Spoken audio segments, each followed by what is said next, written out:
So yung ginagawa natin pag ayaw magpadede nung mama nila, yung inahin. So ito lang yung tinitimpla natin para ibigay. Yan, yun ang presyo. So magtitiis tayo na magpadede sa kanila ng ganito. Kasi yung isa, kinagat nung nanay, yung inahin, pinatay niya yung isang big, kawawa naman. So, yan. Magtitiis tayo na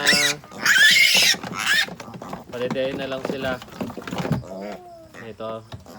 So, yung interval is every 2 hours. Tapos, 50 ml yung pinapainom sa kanila, pinapakain. So far, okay pa naman sila. And, aside dito, meron din tayong binibigay na yan, iron, multivitamins, trace minerals. So 2 ml din ito, ibigay natin sa kanila pampalakas. Normally at birth 24 hours, 48 hours na binibigay. Yan.